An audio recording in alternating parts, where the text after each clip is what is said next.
Olá, boa tarde a todos e todas. O meu nome é Cíntia Volguin, eu sou diretora de Sustentabilidade e Comunicação Corporativa na WestRock Brasil. Eu trabalho aqui há 10 anos, sou uma mulher branca, cis, hétero, tenho os cabelos castanhos na altura dos ombros, tenho os olhos esverdeados, estou usando óculos. Hoje estou vestindo uma blusa amarela floreada, um colar esverdeado bem escuro, e atrás de mim eu tenho o logo da empresa e da UOL, que é essa semana que nós estamos entrando agora no terceiro dia. Então, sejam todos muito bem-vindas e muito bem-vindos também. Nesse terceiro dia, a gente tem a proposta de aumentar o nosso conhecimento, de entender os nossos vieses, de ampliar o nosso repertório, entender como a gente pode fazer a transformação após uma reflexão profunda e como juntos a gente pode fazer uma cadeia de transformação para evoluirmos como sociedade. Por isso eu estou aqui com os meus convidados especiais, o Paulo Artung e a Márcia de Jesus, Silva de Jesus, para a gente conversar um pouquinho sobre conexões que vão além dos nossos muros e o papel das associações na mudança cultural do setor. Então, nós fazemos parte do setor de árvores plantadas, e então, como este setor está, como nós estamos nos movimentando com a participação ativa da IBA. Então, antes de me aventurar a fazer a apresentação da IBA, eu passo a palavra para o Paulo e para a Márcia se apresentarem, falarem um pouquinho sobre as suas funções, para depois a gente começar com as perguntas para entender o que é a IBA também. Bem-vindos, bem-vinda e bem-vindo. Márcia. Oi, gente. Obrigada, Cíntia. Meu nome é Márcia, eu sou a Márcia Silva. Eu sou uma mulher negra, cis. Hoje eu estou usando uma blusa branca listrada, eu tenho olhos pretos. Ao fundo, vocês veem o logotipo da IBA, da Indústria Brasileira de Árvores. Hoje eu faço parte da área de sustentabilidade e ações florestais aqui da IBA. Eu sou coordenadora de algumas agendas, clima, inventário, bioenergia e diversidade e inclusão. Inclusive, diversidade e inclusão, a gente, esse ano aqui na IBA, nós trabalhamos com uma agenda bem interessante, que eu acredito que a gente vai falar, trazer um pouquinho mais de detalhes dessa agenda durante essa nossa conversa, esse nosso bate-papo. Bem-vinda, Márcia. Paulo? Queria saudar a todas, a todos, saudar carinhosamente a Cíntia, a minha colega de trabalho, a Márcia, né? Eu sou Paulo Artung, como me chamam, né? Minha mãe me chama de Paulo César, né? Mas, em geral, eu sou chamado de Paulo Artung, né? Sou um homem branco. Profissionalmente, eu me formei em economia, sou um economista, estou há 4 anos à frente da presidência da IBA, Indústria Brasileira de Árvores, uma associação que congrega todos que plantam, que cultivam árvores para fins industriais, né? E desenvolvendo um trabalho bacana num setor muito dinâmico e muito importante da economia brasileira. Então, é assim que eu queria deixar minha apresentação. Estou de blazer, né? Atrás de mim, aqui eu estou no escritório da IBA, aqui em São Paulo, e atrás de mim tem uma obra de arte feita por um artista que trabalha com material do setor, né? Então, é marcante aí a nossa presença. Obrigada, Paulo, obrigada, Márcia. Então, vamos começar aqui o nosso bate-papo. A ideia é a gente ter uma conversa bem fluida, né? Então, fiquem bem à vontade de fazer comentários adicionais quando uma das pessoas está concluindo o seu pensamento. E para quem, então, não conhece a IBA ainda, a minha primeira pergunta é: o que é a IBA? O Paulo já falou um pouquinho, né? Não tem como dissociar uma coisa da outra, né, Paulo? Mas o que é a IBA? Qual é o papel da IBA? Vamos falar para a sociedade e para a economia do Brasil. Assim, Cíntia, nós somos aproximadamente, debaixo do guarda-chuva da indústria brasileira de árvores, da IBA, nós somos aproximadamente 50 empresas, né? E temos uma associação que eu considero uma associação muito bem organizada, né? Trabalhamos numa estrutura de comitês e de grupos de trabalho. São mais de uma dezena de comitês, mais de 2 dezenas de grupos de trabalho, uma estrutura muito dinâmica, que tem um objetivo, assim, eu diria assim, para dentro de casa, né? No sentido da gente compartilhar experiências bem-sucedidas em todas as áreas, né? Você pega uma experiência bem-sucedida numa espécie de pinos, compartilhar essa experiência, fruto de muito trabalho de laboratório, de viveiros e assim por diante. Mas compartilhar também uma boa experiência numa inovação ESG praticada por uma das nossas companhias. Então, assim, para dentro de casa é essa a nossa função, né? Para fora, né? E aí eu estou falando das instituições e da sociedade, dialogar com as instituições, dialogar com os brasileiros, com as brasileiras, sobre o nosso papel, né? Mostrar que o setor ele cuida bem das pessoas, ele cuida bem do meio ambiente, né? Ele entrega produtos que têm pós-uso, são recicláveis, são biodegradáveis rapidamente, né? Um setor que dialoga com esse tempo onde o planeta está desafiado a enfrentar a questão climática, a urgência climática. Então, assim, eu acho que aí eu defino bastante o setor. Quando a gente olha para dentro de casa e vê uma toalha de papel, né, nós estamos vendo o setor. Quando a gente olha para uma criança e vê uma fralda, nós estamos vendo o setor, né, onde é usado um tipo de celulose que vem das árvores cultivadas. Quando a gente olha para um tecido de viscose, né, a gente está vendo o setor. A viscose vem das madeiras, da árvore cultivada. Então, assim, está presente na nossa vida. Essa mesa aqui que eu estou trabalhando é uma mesa de madeira vindo de florestas cultivadas, né?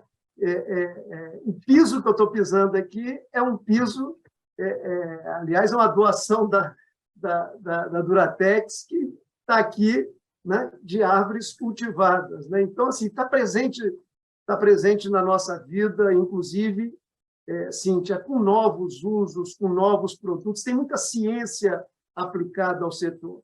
O bonito do setor, assim, para dar um número, o economista gosta muito de dar número, por isso que eu mesmo me controlo, né? Assim, olhar o Brasil inteiro, quanto de área nós temos plantado, né? Que a gente planta, colhe e replanta. Nós temos 9,8 milhões de hectares, né? Mas o mesmo setor que usa 9,8 milhões plantando, colhendo e replantando, ele conserva, Cíntia, 6 milhões de hectares. Assim, planta em 9,8 e conserva 6 milhões. 6 milhões é que tamanho? É um tamanho assim, do estado do Rio de Janeiro. A gente tem uma noção de tamanho. Então, assim, que são árvores nativas ou o trabalho do setor de restaurar com nativas as APPs, as reservas legais, as reservas do patrimônio particular e assim por diante. Então, assim, é um setor bacana porque produz um produto que tem a ver com esse tempo que nós estamos vivendo e produz de uma maneira adequada, respeitando o meio ambiente, respeitando as pessoas, respeitando a biodiversidade e assim por diante. Então, eu acho que aí eu te mostro assim, o que é esse guarda-chuva chamado IBA, né? E, assim, ele é agro porque planta, colhe, replanta, ele é indústria porque ele processa, né? Então, é agroindústria, e uma indústria que é diferente do que vem acontecendo no Brasil. Nos últimos anos, a indústria brasileira encolheu. No caso do nosso setor, a indústria expandiu. Nós estamos praticamente inaugurando uma fábrica por ano no Brasil e nós somos competitivos sem nenhum tipo de incentivos. Nós somos competitivos no Brasil, nós somos competitivos na Europa, nosso produto está presente na Ásia, está presente no Canadá, nos Estados Unidos e assim por diante. Então, assim, nós somos o segundo produtor de celulose. Só para dar um exemplo de um produto, né? Nós somos o segundo produtor de celulose, mas somos o maior exportador de celulose do planeta. Então, assim, é um setor que o Brasil pode crescer muito. Aonde está crescendo? Em área já degradada, em área antropizada. Quer dizer, nós estamos evoluindo, muitas vezes trocando uma pecuária improdutiva por florestas plantadas. Então, assim, é muito bacana ver a evolução desse setor, empregando muita gente, né? O Brasil afora, são mais de 500 mil profissionais que trabalham diretamente no setor. Então, é um setor bacana, assim, o que mostra a pujança do Brasil, né? Que a gente pode ir muito além do que nós temos vivido nesse país querido que é o nosso Brasil. E Paulo, eu costumo dizer, desculpa, Márcia, eu costumo dizer que é um orgulho, né? É um privilégio trabalhar num setor desses, né? Ainda existe uma ignorância, né, sobre os fatos e dados, e tu pincela aqui alguns deles, e tem vários outros, e eu destaco a tua gestão de propagar, né, esses fatos e dados sobre a indústria, os seus impactos positivos. Então, a gente precisa levar esse conhecimento além, né? Porque os tabus e os mitos ainda estão por aí, e a gente tem muito a falar e se orgulhar desse setor. Márcia, desculpa te interromper. Não, Cíntia, seu complemento foi legal. O que eu ia destacar também é que eu tô aqui na IBA há pouco tempo, né? Eu cheguei aqui em janeiro desse ano. E, assim, hoje eu vejo a IBA, pelo tempo que eu estou aqui, eu vejo ela como instituição, ela atua como um agente de mudança, Cíntia. Hoje nós temos um escopo de temas que são trabalhados internamente. Nós temos a área industrial, sustentabilidade, tributário, HelGov, enfim. E todos esses temas a gente atua tanto dentro de comitês quanto de GTs. E quando você vai avaliar mais internamente o que a gente trabalha aqui dentro, você vai ver que a gente atua numa perspectiva, né, de curto, médio e longo prazo. E eu tenho para mim que quando a gente tem uma visão de longo prazo, a gente está mais preparado para o que vai acontecer, né? Então, eu acredito hoje que a forma com que a IBA trabalha, ela possibilita que as empresas elas tenham insights para atuar, tanto hoje quanto ter uma perspectiva do que pode acontecer no futuro, sabe? Isso é muito importante para a criação de valor dentro de um setor. Então, eu enxergo isso como algo fundamental, sabe? Legal, Márcia. Bom, a gente já viu aí a potência, né, e o quanto esse setor é extremamente importante. Vamos começar a aterrissar um pouquinho na UOL aqui, que é como a diversidade ela é percebida no setor, como está a diversidade atualmente no setor? Olha, logo que eu cheguei na IBA, né, eu, como disse, eu tenho uma vasta experiência na vida pública do nosso país e na atividade privada. Eu sou flex. Então, assim, logo que eu cheguei, a gente aprofundou uma parceria com uma organização importante, que é a Rede Mulher Florestal, né? E essa parceria tem dado frutos magníficos, né? Estou dando um exemplo aqui para a gente começar a descer para, como você disse, para o prático, né, da temática de diversidade e inclusão. E assim, eu queria um filhote dessa parceria é uma pesquisa que a Rede Mulher Florestal nos apresentou recentemente. Essa pesquisa tem notícia desafiadora e tem notícia boa. Não tem notícia ruim, não. Tem notícia desafiadora e notícia boa. Notícia desafiadora assim, é que assim, o setor ainda é muito masculino. Né? Assim, e se tem uma coisa que eu aprendi na vida, Cíntia, é que desafio não é uma coisa que você esconde, né? Nem dos outros, nem de você mesmo. Né? Você tem que encarar os desafios. Né? Então, assim, o setor ainda é muito masculino. Mas se a gente olhar mais recentemente, aí começa a vir notícia boa. Ele está se renovando, do ponto de vista de gênero, rapidamente. Né? E quando você olha, aí eu vou colocar a coisa da visão mais global da questão de gênero, você vê que o setor está muito engajado, muito mobilizado, e as suas lideranças, inclusive, no sentido de reorganizar esse desafio, que é um desafio cultural. Né? Vamos colocar a bola no chão, né? Já que nós estamos em período de Copa, é um desafio cultural. Né?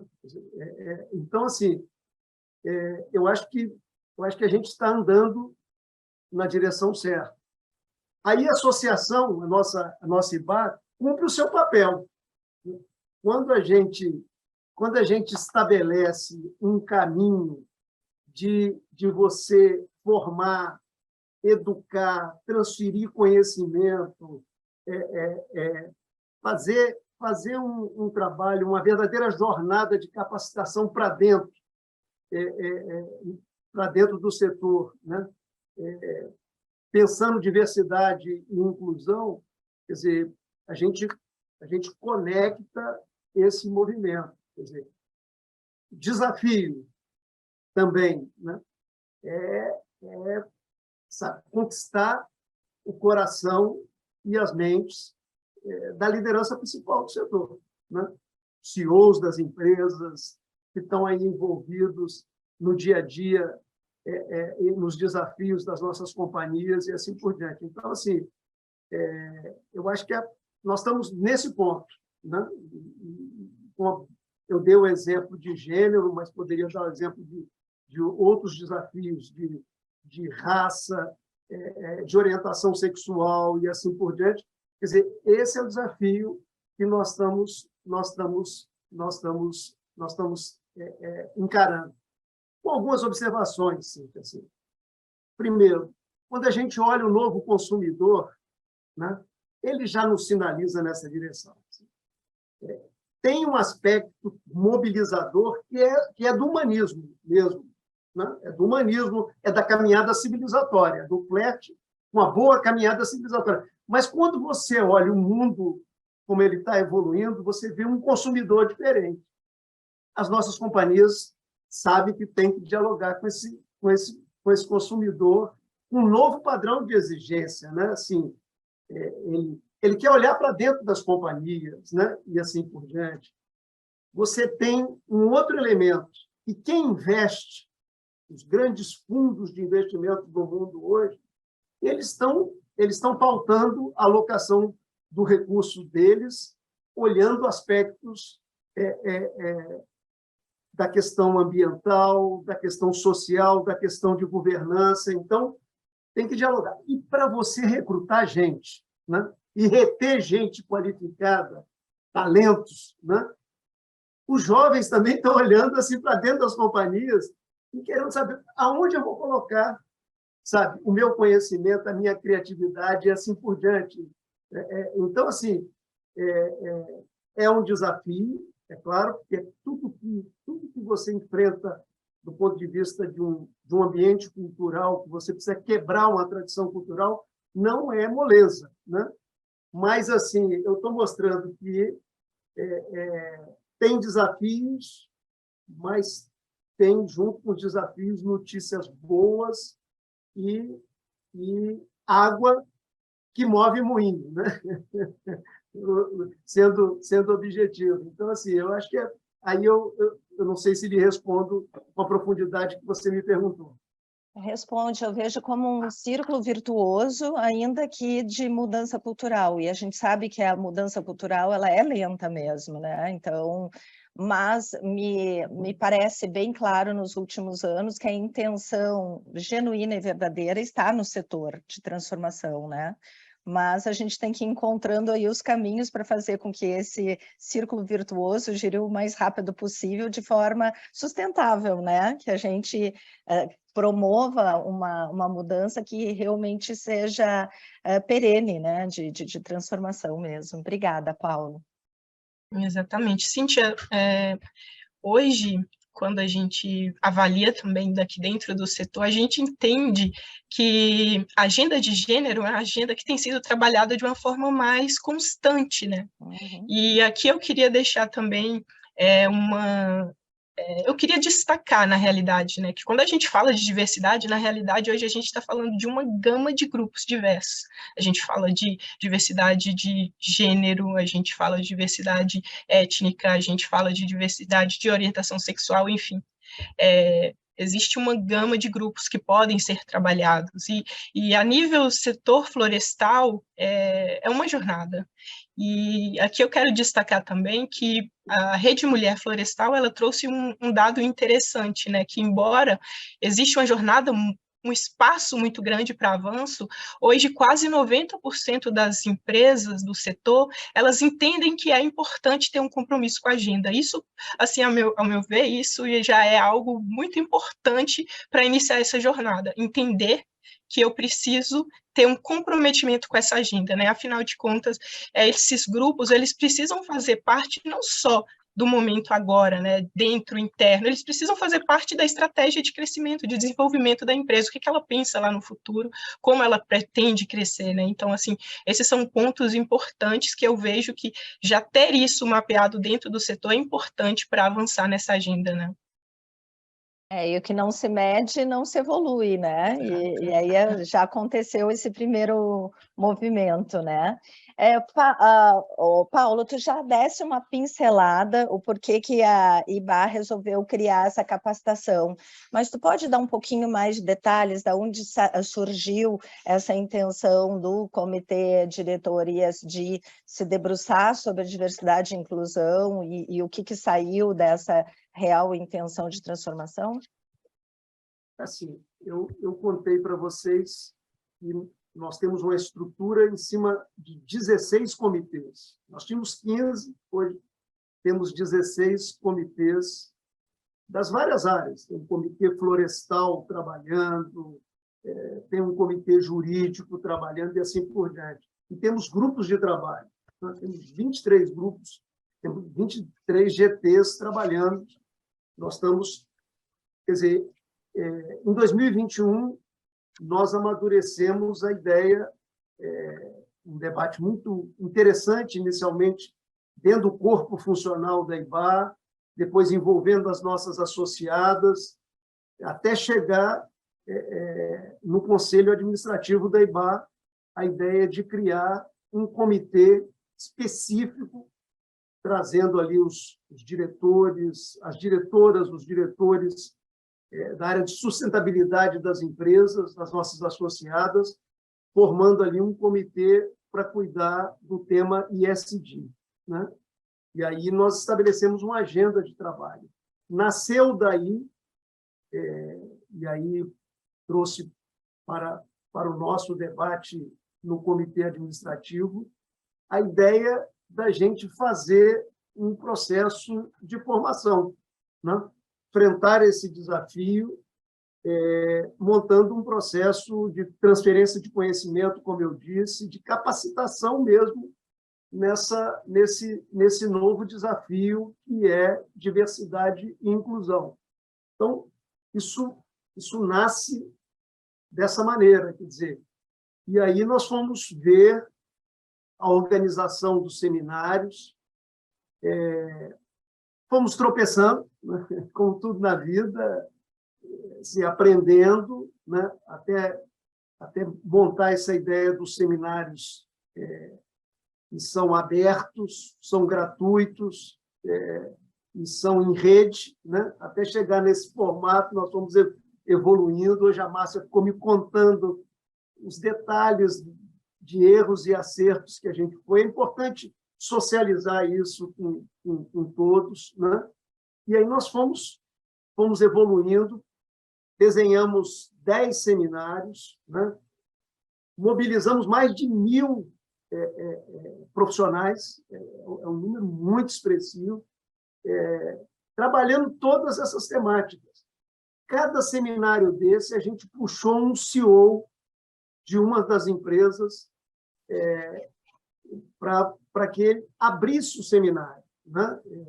Por exemplo, o Jairo, nosso querido Jairo, CEO da WestRock, abriu um desses seminários importantes. Então, cada um nós puxamos. A IBA tem um conselho que gerencia todas as nossas atividades. O presidente do conselho é o Horácio Piva, que muitas pessoas conhecem, já foi presidente da Fiesp. Pois bem, ele abriu também uma dessas reuniões. Então, quer dizer, naquela visão, Cíntia, de que você precisa envolver, né, a alta direção para que os programas que precisam descer e chegar em todo mundo das companhias, eles o façam com a maior velocidade possível. Então, assim que a gente foi construindo.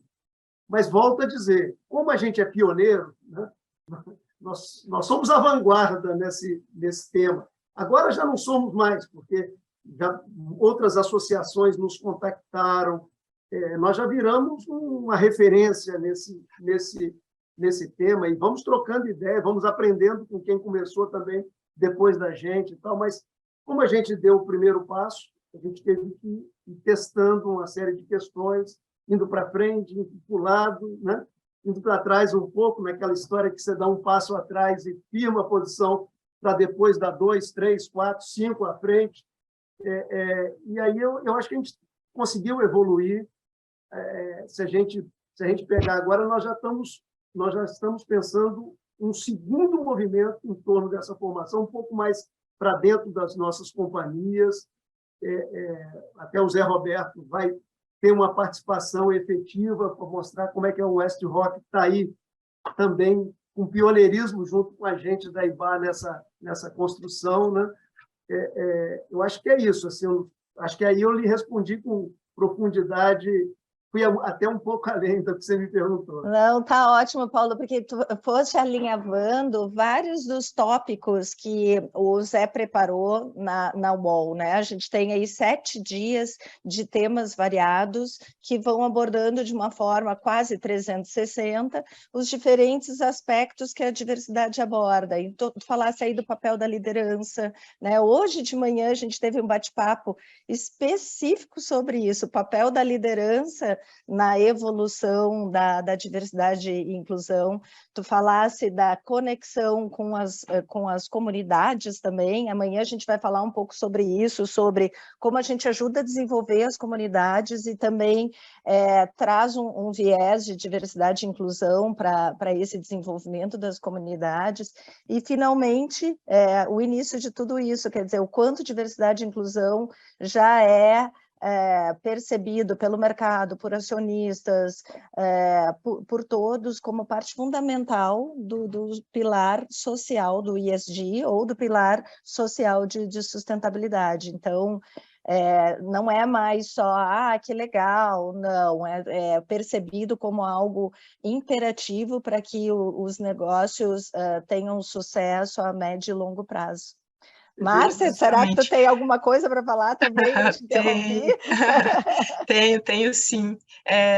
Não, você não me interrompeu, Cíntia, é bem legal essa troca, essa dinâmica que a gente faz aqui. Inclusive, me deixa até confortável para falar. O Paulo trouxe que a gente passou por vários desafios, né? Ele não entrou, mas eu vou entrar aqui em um dos nossos desafios. O formato das nossas capacitações, vocês repararam que o Paulo citou que é gratuito, remoto e inclusivo, né? Uhum. Mas para construir a jornada, na realidade, isso ele foi construído, né? Esse passo a passo ele foi construído. Depois que o comitê diretor ISD ele se comprometeu com a agenda de diversidade e inclusão, a partir daquele momento, a gente entendia que nessa jornada a gente ia passar por um processo primeiro de aprendizado, então errar faz parte. Então, entendendo isso, fica mais leve, sabe? A gente não se culpabiliza muito pelo que vai acontecer. E aí, primeiro, no formato das nossas capacitações, elas funcionavam assim no primeiro momento. A gente tinha três momentos três etapas na capacitação, né? O primeiro momento entrava um CEO, e esse CEO ele se mostrava, ele trazia um pouco da agenda, a importância, falava como a empresa dele estava se comprometendo com aquela temática, enfim, era algo bem interessante. No segundo momento, entrava um especialista, em geral, uma empresa de consultoria que trabalha com um tema específico. E essa especialista, ela trazia um contexto geral de como a agenda pode ser trabalhada dentro da empresa, né? E o terceiro momento, que foi um momento de aprendizado, é que a gente tinha 2 cases, a apresentação de 2 cases, e, em geral, esses cases eram sobre a temática e eram empresas associadas que trabalhavam com eles, né? E as empresas, nesse primeiro momento, elas apresentavam um formato fechado. O que é esse formato fechado? O evento era aberto no primeiro momento, no segundo momento só ficavam as empresas associadas e o público em geral saía, né? Então, com o passar do tempo, mais ou menos em maio, a gente recebeu um feedback assim, poxa, gente, eu também queria entender o que as empresas estão acontecendo, são de instituições externas, né? A gente queria entender também, não seria legal trabalhar essa agenda de uma forma conjunta para a gente trocar? E aí foi o primeiro movimento, né? Nós levamos isso para o comitê diretor ISD aqui da IBA, conversamos, falamos, realmente faz sentido manter essa parte aberta, né? Por que fechar? Vocês estão desconfortáveis em trazer os temas, enfim. O comitê diretor nos sinalizou positivamente, e aí começou esse formato aberto, ele foi criado, ele foi formado. A mesma coisa acontece por inclusivo, tá, gente? Na fase inicial, a gente não entendia, ou melhor, a gente entendia que estava super legal a dinâmica, mas no mês de maio também a gente recebeu um feedback de uma das nossas associadas falando assim, nós podemos trabalhar de uma forma mais inclusiva dentro das capacitações. O que vocês achariam disso? Né? O que vocês acham disso? Aí a gente pensou, mas não está inclusivo? Está em formato remoto, está levando para todo mundo, está gratuito. Não, gente, tem que ter um intérprete de Libras, tem que abrir mais. Aí, dentro das nossas possibilidades, a gente acionou essa iniciativa e começamos, então, no formato inclusivo com intérprete de Libras. A gente poderia ir mais longe? Poderia, só que, digamos assim, essa jornada é um momento de aprendizado, né? Então, querendo ou não, é um momento em que a gente consegue levar de uma forma assertiva para as associadas, mas que a gente, aqui como IBA, a gente aprende muito. Então, eu vejo que a jornada ela foi se construindo, sabe, Cíntia? A gente teve muitas trocas e os feedback com as empresas foram importantes para a construção, para chegar nesse final, nesse formato inclusivo, remoto e gratuito. Sabe que é interessante tudo o que tu está falando? É só um minutinho, Paulo, já te passo a palavra, só para não perder esse gancho aqui da Márcia, que vem muito numa movimentação das empresas e de lideranças, de entender que é preciso mostrar suas vulnerabilidades, que não existe ali o perfeito, a super empresa que é imaculada, ou o super líder que não tem nenhum ponto a desenvolver. Então, quando a gente abre para o público em geral e a gente reconhece, olha, eu vou compartilhar um case aqui, talvez não seja o mais brilhante, mas é como foi a minha jornada. A UOL toda, ela tem esse tom de, olha, isso aqui a gente aprendeu, porque quanto mais a gente compartilhar as nossas dificuldades e como a gente está caminhando, outras pessoas e outras empresas conseguem se identificar, a gente não descola, né? Não fica aquela coisa, nossa, tá tão longe da minha realidade, aproxima, né? Então, é muito legal, obrigada. Desculpa, Paulo. Não, é complementar Uhum. o que eu vou introduzir. Quer dizer, então, o primeiro ponto eu toquei quando você olha o desafio de uma nova cultura, né? Uhum. E aí você tenta disseminar o motivo de uma nova cultura, né? De uma nova prática, de um novo procedimento, né? E eu citei alguns aspectos, né? Tem um aspecto de humanismo nisso, Sim. né? Sim. Você reconhecer essa sociedade diversa que nós temos, né? E que ela precisa estar presente nas organizações públicas, nas organizações privadas. Você imagina assim, um parlamento brasileiro, acho que é bom eu dar esse exemplo, né? Até pelo meu treinamento de vida. Bem emblemático, né? O parlamento brasileiro, na hora que ele contemplar a diversidade da sociedade brasileira, como é que ele vai decidir numa direção mais adequada para a vida das brasileiras e dos brasileiros. Então, assim, tem um aspecto humanístico, que eu falei da própria caminhada humana, da caminhada civilizatória. Uhum. Tem um aspecto objetivo, você tem um outro consumidor, um outro cliente na pista. Uhum. Outro dia eu usei essa expressão, na pista, né? Você tem uma outra realidade de um cliente, de um consumidor que é exigente, olha para dentro, né? Da onde vem o produto que ele está adquirindo, né? Você tem os investidores que eu citei, os fundões, aí, os grandes fundos de investimento, e você vê as resoluções que eles estão tomando, uma atrás da outra, em relação à alocação de recursos. Mas tem uma coisa que eu não falei e eu queria introduzir nessa conversa, né? A ciência, a academia tem estudado e tem produzido documentos sobre a diferença de equipes não diversas para equipes diversas, né? E a capacidade, assim, que quando você vai encarar um problema na sua vida, na vida da sua companhia, na vida do grupo que você faz parte dentro de uma companhia, a primeira coisa, você precisa ter um diagnóstico, né? Já dizia Sêneca, né? Não adianta ter vento a favor de quem não sabe onde está, e muito menos aonde quer chegar, né? Eu brinquei com essa máxima do Sêneca e falei assim, olha, não há vento a favor para o navegador, que mesmo tendo bom barco e boa vela, não sabe onde está e muito menos aonde quer chegar. Então, assim, você precisa de um diagnóstico. As equipes diversas, não sou eu que estou dizendo isso, são os estudos que eu li, as equipes diversas são melhores para fazer diagnóstico de realidade, né? Então, assim, na hora de tomar decisões, o primeiro passo é ter um diagnóstico bem feito, né?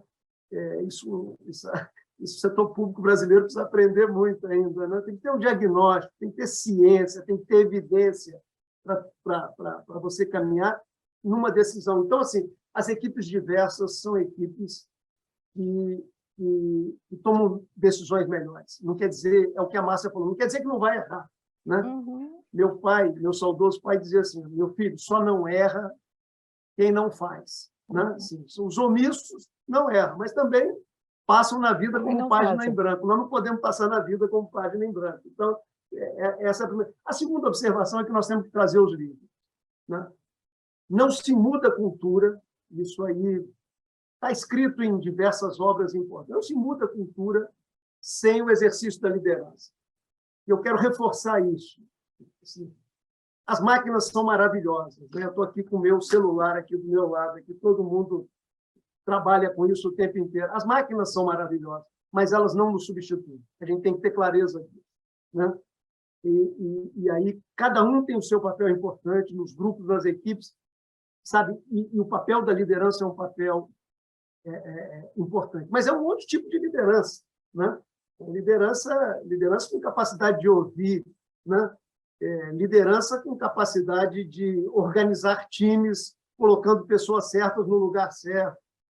liderança com capacidade de não ser centralizador, né? De descentralizar as coisas para que cada um possa exercer o seu potencial e assim por diante. Não vou descrever muito.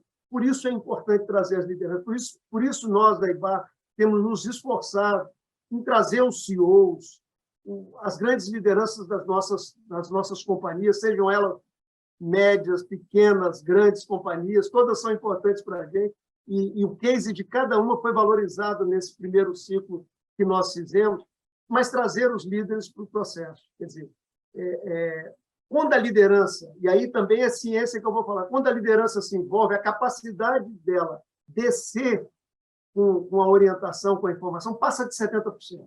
A Márcia, outro dia, trabalhou esse dado, eu estou repetindo aqui. Quer dizer, então, assim, esses dois pontos são importantes. Tem um novo investidor, tem um novo cliente, tem a capacidade de decidir muito melhor, de fazer melhores diagnósticos, e tem a necessidade do envolvimento da liderança nesse processo. Assim. Talvez a diferença entre o fracasso e o sucesso no enfrentamento de um desafio cultural seja a omissão, de um lado, do fracasso, ou o envolvimento naquele papel do líder, que é mobilizar, motivar, convencer, né, as pessoas de um caminho sólido. Né? Então, desculpe que eu acabei falando muito, mas imagina, eu achei que tá riquíssimo. esses dois complementos de informações seriam importantes para essa experiência que nós estamos vivendo na IBAR.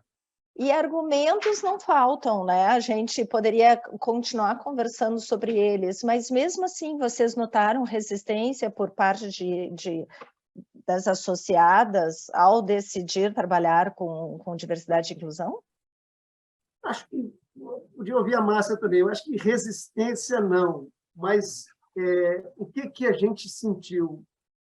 Começou muito animado e depois perdeu o ímpeto, perdeu o fôlego, sabe? E aí nós tivemos que fazer, aí é o papel de uma associação, dela exercendo a liderança no setor e assim por diante. A gente precisou lá, a partir do comitê de ESG, depois do próprio conselho administrativo da IBAR, tivemos que levar o assunto para cima de novo, né? E aí deu um gás no programa novamente. Não sei se a Márcia concorda com o que eu estou falando, porque ela está lá na ponta e ela viveu isso mais intensamente. Na verdade, eles até me mobilizaram para essa tarefa. Acho que a Márcia podia falar um pouquinho. Exato. Olha, Cíntia, resistência de forma alguma, ao contrário. Desde a formação do comitê diretor, que o comitê diretor ISD, ele se propôs, ele se comprometeu com a agenda, eu acho que o ponto principal foi o abraço que a gente teve, tanto do comitê diretor quanto das associadas, senão não ia para frente. Primeiro ponto, não houve resistência. Agora, houve desafios. A gente teve vários desafios, e aqui eu vou citar o principal deles, né? Na construção das capacitações, como eu mencionei lá atrás, a capacitação era formada por um momento do CEO, que realizava a abertura, um segundo momento especialista, que trazia o tema no formato geral, e um terceiro momento que era das associadas. Então, a gente conversou a nível comitê diretor ISD. Então, hoje, dentro do comitê, nós temos 41 empresas. Então, a partir do momento que a gente teve o positivo, a gente montou um grupo de trabalho, e nesse grupo de trabalho havia muitas trocas. Então, na fase inicial, foi super rápido. Nas primeiras três capacitações, foram muito rápidos encontrar cases. Então, as empresas, elas se manifestavam proativamente. Olha, eu tenho um aqui, eu tenho outro aqui. Mas chegou um momento, no meio delas, gente, o mês de maio foi épico, não sei se foi o mês do meu aniversário, mas foi um mês épico, vários desafios. A partir do mês de maio, esse engajamento das empresas se manifestarem proativamente, né, caiu muito, a nível de eu ter que mandar várias mensagens, entrar em contato com várias pessoas. E aí, como isso faz parte de um processo, isso faz parte da nossa jornada, a gente levantou algumas hipóteses, né, do que poderia estar causando essa falta de engajamento, né? Eu vou chamar assim, falta de engajamento de apresentação dos cases. E, dentre essas hipóteses, a primeira é que nós trabalhamos com uma gama de temáticas. Nós trabalhamos com viés inconsciente, gênero, pessoas com deficiência física, LGBTQIAPI+.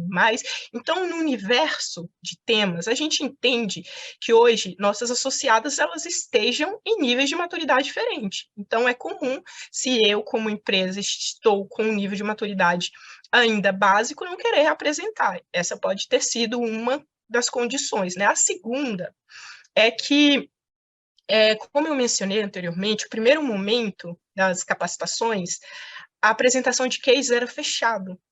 E um segundo momento, a gente abriu as capacitações e, de certa forma, vamos dizer assim, eu como empresa talvez não queira expor como eu tenho trabalhado a agenda para o público que eu desconheço, já que a abertura foi geral, né? A gente divulgava as capacitações a nível mídia social, Instagram, LinkedIn. Então, essa foi essa foi a segunda hipótese levantada, né? A terceira, e a qual eu acredito muito, é que de maio, como eu mencionei, maio caiu. Em junho, despencou.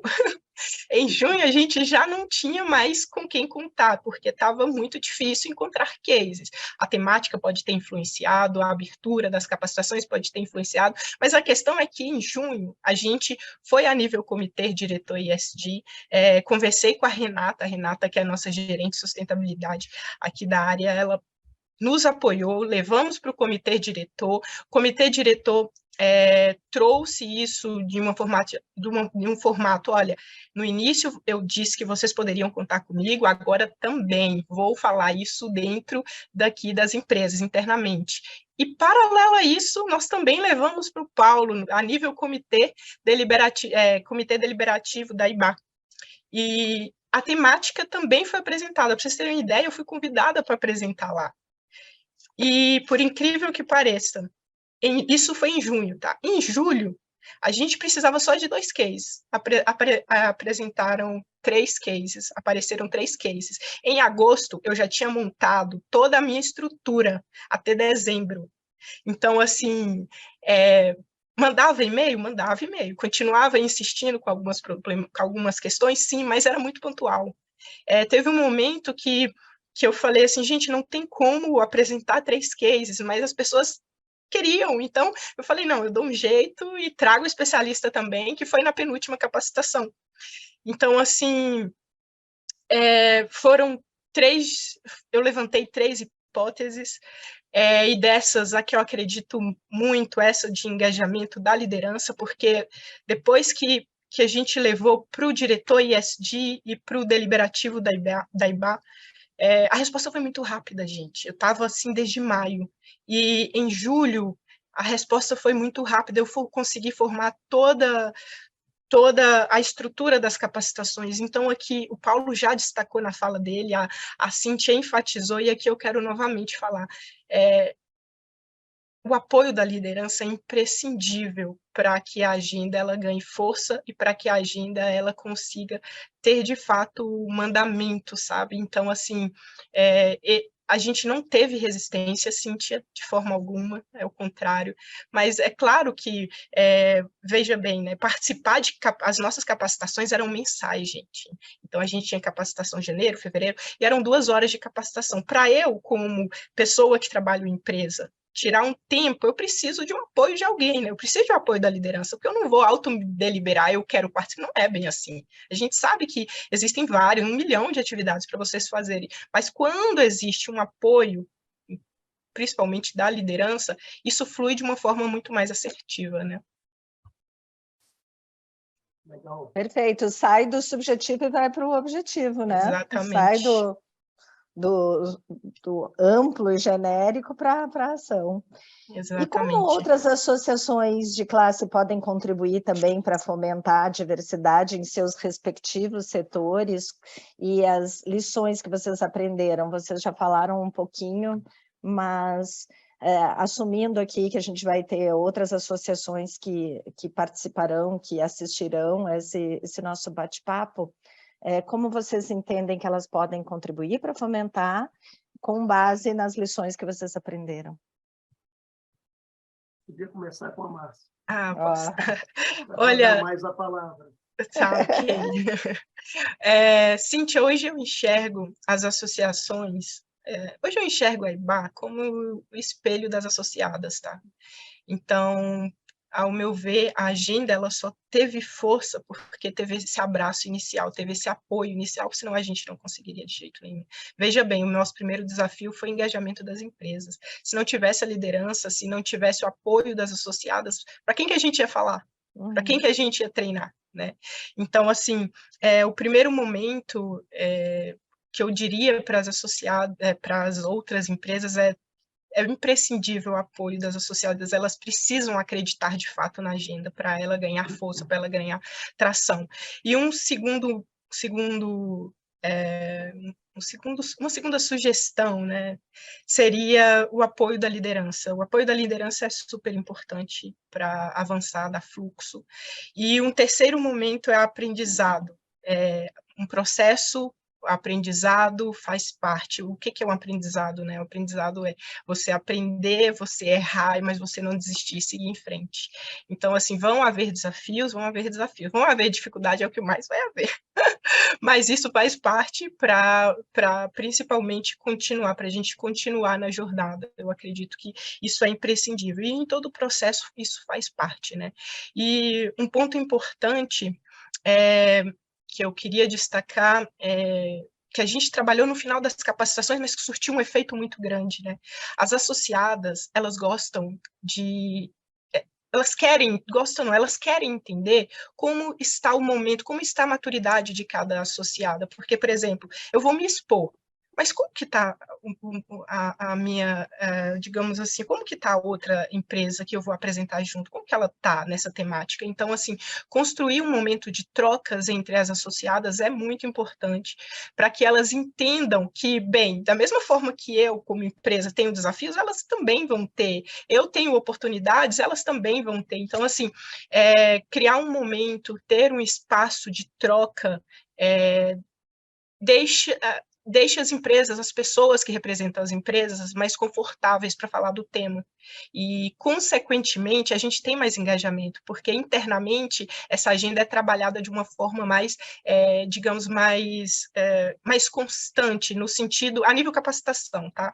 Eu reparei que nessa reunião que a gente fez, o número de pessoas foi uma reunião antes da capacitação, só com as empresas que participariam com cases. Então, essa reunião, as empresas elas trocaram, falavam das dificuldades, falaram da maturidade que trataram o tema, das oportunidades. Então, ali foi como um alinhamento. E eu reparei, ao fazer o levantamento do público, que o número de pessoas participantes de cada uma dessas 3 empresas, né, foram muito maiores. Então, isso quer dizer que elas também ficaram à vontade para convidar internamente. Então, vale a pena ter esse contato, deixar que as empresas, pessoas que representam a agenda, elas possam trocar e entender como está o nível de maturidade de cada uma delas, né? Isso daí deixa o ambiente mais seguro e as deixa mais confortável para tratar o assunto na capacitação. Isso daí são alguns dos aprendizados que a gente teve, né? A Márcia, mais uma vez, foi no detalhe. Eu vou complementar de uma maneira mais genérica, né? Quando a Márcia começou a sua exposição, ela disse que as associações, normalmente, elas são um espelho das suas associadas, né? Eu queria complementar isso assim de uma maneira mais genérica.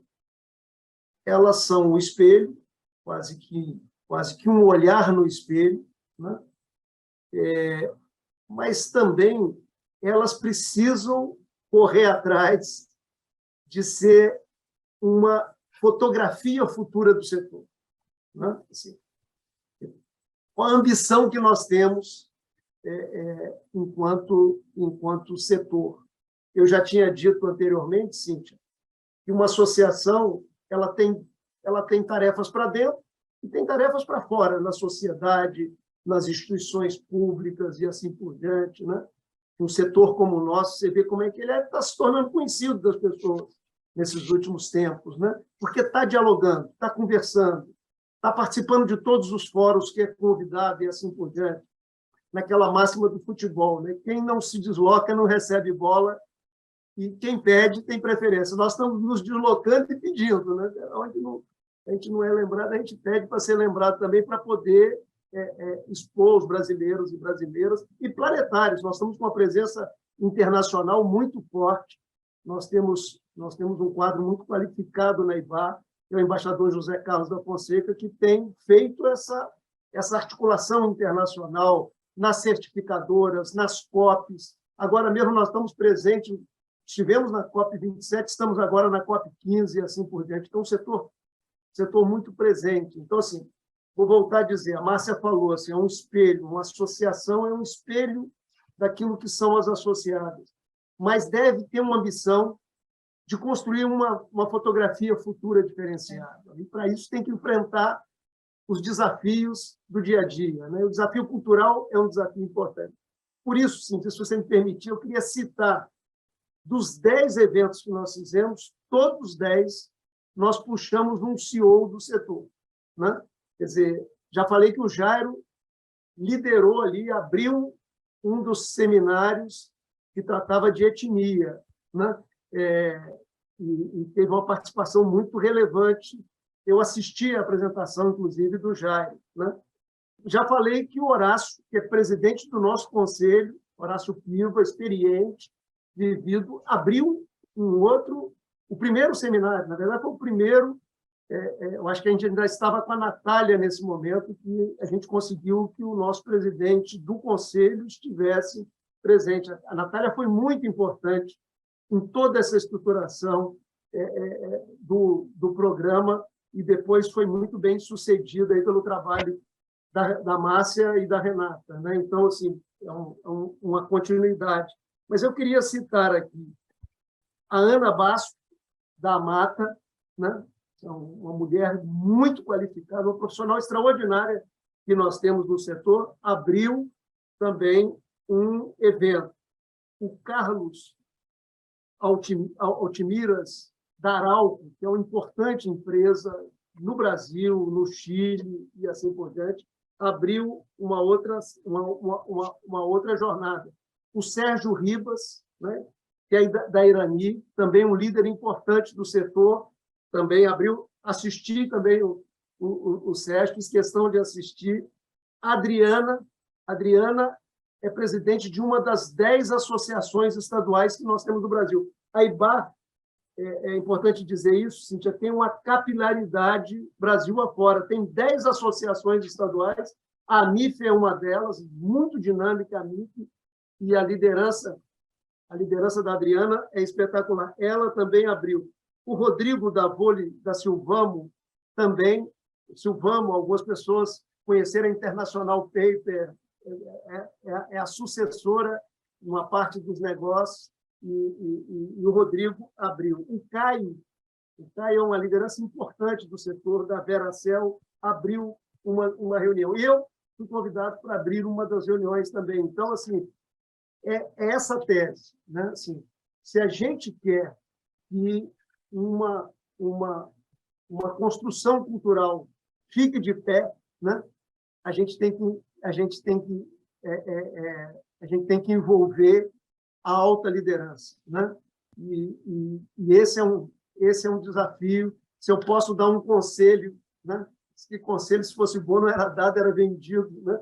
Então, se eu puder dar uma dica para as colegas, associações, as diversas associações setoriais, boas associações que nós temos no Brasil, é isso, né? Assim, nós precisamos ter um bom programa para trabalhar, ter bons facilitadores nesses programas, gente que tem experiência prática, gente que tenha boa formação acadêmica, mas nós precisamos envolver os líderes para que essas coisas saiam das boas ideias e virem boas ações, né? Que é o que nós precisamos, não só nos nossos setores, mas no Brasil, né? Perfeito.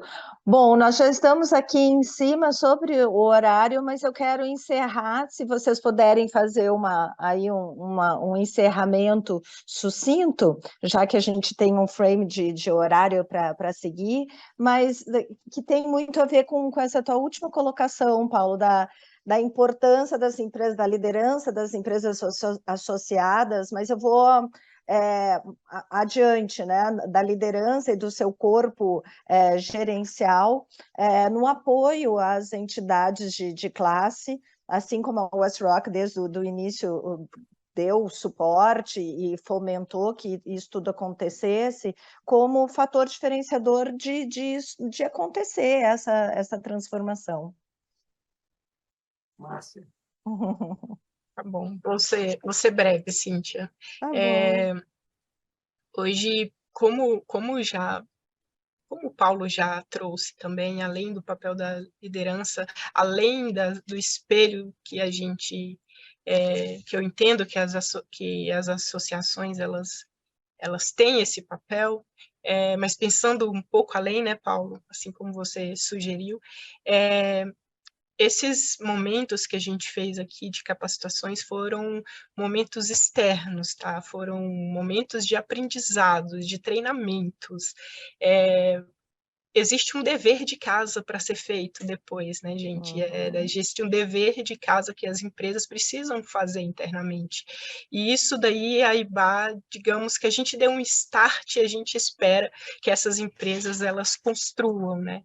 A gente entende hoje o papel importante que a gente vê, na realidade, o papel importante que as associações têm, mas eu queria destacar aqui que a gente pretende continuar. Esse primeiro momento de capacitações foram capacitações externas para criar um ambiente seguro de trocas, de apresentações de cases, mas deu certo, e como deu muito certo, e além de ter dado certo, é um compromisso que a gente cria, né, com a agenda. A gente pretende continuar com essa agenda, né, para um próximo momento. E aqui eu queria destacar que a WestRock nos apoiou de uma forma bem assertiva, inclusive a jornada 2.0, que é a jornada que a gente carinhosamente chamou de internalização. A gente vai trazer uma proposta para que as empresas elas internalizem de fato a partir de inspirações. As inspirações seriam convidar alguns cases de empresas de setores totalmente diferentes para virem falar um pouco da sua experiência com a agenda de diversidade e inclusão para gerar inspirações de fato para que as nossas empresas elas consigam, no primeiro momento, trocar entre si, falar das suas experiências, falar das suas dificuldades, sem medo, e ter inspirações para continuar na agenda. E a WestRock eu citei porque o coordenador externo nosso desses encontros que serão realizados no próximo ano, vai ser coordenado externamente pelo José Roberto, que é gerente de atração de talentos da WestRock, né? Então, a gente vai seguir. E bem, eu queria deixar aqui o meu agradecimento por ter esse momento para vir falar um pouco da nossa experiência como IBA e poder servir, né, de boas experiências ou boas práticas para outras associadas. Obrigada, Cíntia. Obrigada, Paulo, por dividir com você esse painel. Eu que agradeço imensamente a presença de vocês dois. Eu, apesar da gente já estar sobre o horário, eu fiz a pergunta porque eu tinha certeza que a resposta seria tão rica quanto foi. Quer dizer, as empresas têm o dever de casa de fazer a sua evolução também e continuar contribuindo com o setor para essa movimentação. Gente, muitíssimo obrigada, Paulo, muitíssimo obrigada, Márcia, e muitíssimo obrigada a todos e todas que estão nos assistindo. Até a próxima. Tchauzinho. Tchau.